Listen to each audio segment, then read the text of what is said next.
കേരളത്തെ നടുക്കിയ പെരുമൺ ട്രെയിൻ ദുരന്ത ഓർമ്മകൾക്ക് ഇന്ന് 38 വർഷം തികയുകയാണ്. 1988 ജൂലൈ 8-നായിരുന്നു ഐലൻഡ് എക്സ്പ്രസ് പെരുമൺ പാലത്തിൽ നിന്ന് അഷ്ടമുടി കായലിലേക്ക് മറിഞ്ഞത്. യാത്രക്കാരും രക്ഷാപ്രവർത്തകരും അടക്കം 105 പേരുടെ ജീവനാണ് അന്ന് നഷ്ടമായത്. ഈ ദുരന്തത്തിന് കാരണം ടൊർണാഡോ ചുഴലിക്കാറ്റെന്ന് റെയിൽവേ അധികൃതർ ഉറപ്പിച്ചു പറയുമ്പോഴും അങ്ങനെ ഒരു കാറ്റ് വീശിയിരുന്നോ എന്ന ചോദ്യം ജനങ്ങളുടെ മനസ്സിൽ ബാക്കിയാണ്. ദുരന്ത കാരണം കണ്ടെത്താൻ ഒട്ടേറെ പേർ അന്വേഷണത്തിനെത്തി. കാരണങ്ങൾ പലതും കണ്ടെത്തിയെങ്കിലും ടൊർണാഡോയെ സ്ഥിരീകരിക്കുന്നതായിരുന്നു ഇന്ത്യൻ റെയിൽവേയുടെ നിലപാട്. കേരളത്തിന്റെ ചരിത്രത്തിലെ ഏറ്റവും വലിയ ട്രെയിൻ ദുരന്തമായ ഇതിൽ 105 പേർ മരണപ്പെടുകയും 200-ൽ അധികം പേർക്ക് പരിക്കേൽക്കുകയും ചെയ്തിരുന്നു. തീവണ്ടിയുടെ എഞ്ചിൻ പെരുമൺ പാലം പിന്നിട്ട് നിമിഷങ്ങൾക്കകം ബോഗികൾ അഷ്ടമുടി കായലിലേക്ക് പതിക്കുകയായിരുന്നു. അപകടത്തിന്റെ യഥാർത്ഥ കാരണം ഇന്നും അജ്ഞാതമായി തുടരുകയാണ്. ട്രെയിൻ അമിത വേഗതയിൽ വന്നുവെന്നതോ അവിദഗ്ധമായി ബ്രേക്ക് ചെയ്തതോ ആവാം അപകട കാരണമെന്ന് റെയിൽവേ അധികൃതർ ഒഴികെയുള്ളവരാണ് ഇപ്പോഴും വിശ്വസിക്കുന്നത്. ആ ദിവസവും ഇന്നത്തെ പോലെ കോരിച്ചൊരിയുന്ന മഴയായിരുന്നു. പതിവിലും നേരത്തെയാണ് അന്ന് ഐലൻഡ് എക്സ്പ്രസ് എത്തിച്ചേർന്നത്. പാലത്തിന് സമീപം വളവുകൾ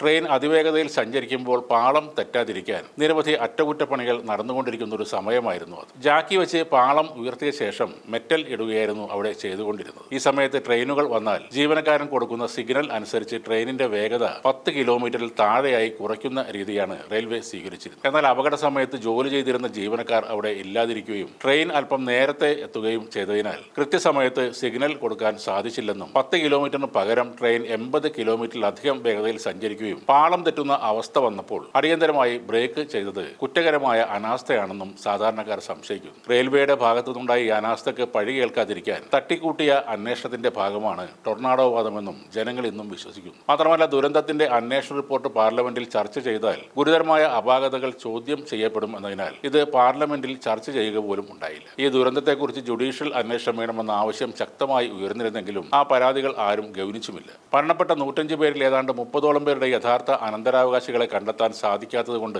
അവർക്കുള്ള നഷ്ടപരിഹാരവും റെയിൽവേ നൽകിയിട്ടില്ലെന്നാണ് പറയുന്നത്. അന്ന് മാപ്പിള ഖലാസികളും നാട്ടുകാരും സന്നദ്ധ സംഘടനകളും ചേർന്ന് ജീവൻ പണയം വെച്ച് നടത്തിയ രക്ഷാപ്രവർത്തനങ്ങളുടെ ഫലമായിട്ടാണ് നിരവധി പേരുടെ ജീവൻ രക്ഷിക്കാൻ കഴിഞ്ഞത്. 5 ദിവസം കഴിഞ്ഞിട്ടും വെള്ളത്തിൽ താഴ്ന്നു കിടന്ന പല ബോഗികളിൽ നിന്നും മൃതദേഹങ്ങൾ പുറത്തെടുക്കാൻ സാധിച്ചിരുന്നില്ല. അതുകൊണ്ട് തന്നെ 105 മരണം എന്ന ഔദ്യോഗിക കണക്കെന്നും എത്രയോ മേലെയായിരിക്കാം യഥാർത്ഥ കണക്കുകളെന്നും കരുതപ്പെടുന്നു. ഏറ്റവും ഒടുവിൽ ദുരന്ത കാരണം വിശദമായി അന്വേഷിക്കണം എന്നാവശ്യപ്പെട്ട് 2013-ൽ തേവള്ളി സ്വദേശിയായ ഒരു അഡ്വക്കേറ്റ് കോടതിയെ സമീപിച്ചിരുന്നു. കോടതി അന്ന് അന്വേഷണത്തിന് ഉത്തരവിട്ടെങ്കിലും ആ അന്വേഷണവും എങ്ങും എത്തിയില്ല. അപകടത്തിന്റെ കാരണം കണ്ടെത്താൻ കഴിയുന്നില്ലെന്ന് കാണിച്ച് പോലീസും 2019-ൽ ആ അന്വേഷണം അവസാനിപ്പിച്ചു. റെയിൽവേ സുരക്ഷാ കമ്മീഷണറുടെ അന്തിമ റിപ്പോർട്ടിന്റെ പകർപ്പ് ആവശ്യപ്പെട്ട് വിവരാവകാശ നിയമപ്രകാരം നൽകിയ അപേക്ഷയും അതിന്മേലുള്ള അപ്പീലും ആ റിപ്പോർട്ട് രഹസ്യമാണെന്ന റെയിൽവേയുടെ വാദം അംഗീകരിച്ചുകൊണ്ട് കമ്മീഷണർ തള്ളിക്കളഞ്ഞു. അതുകൊണ്ട് പെരുമൺ ദുരന്തത്തിന്റെ യഥാർത്ഥ കാരണം എന്തെന്നത് ഇന്നും ഒരു ചോദ്യചിഹ്നമായി അവശേഷിക്കുകയാണ്. അന്ന് തന്റെ കേരളത്തിലുള്ള പ്രണയിനെ കാണണമെന്ന രഞ്ജിത്ത് കാൻവൽക്കർ എന്ന ക്രിക്കറ്റ് താരവും ആ ട്രെയിനിലുണ്ടായിരുന്നു. കർണാടകക്കും റെയിൽവേസിനും വേണ്ടി രഞ്ജി ട്രോഫി കളിച്ചിരുന്ന അദ്ദേഹം ഫസ്റ്റ് ക്ലാസ് മത്സരങ്ങളിൽ 41 വിക്കറ്റുകളും 3 സെഞ്ചുറികൾ അടക്കം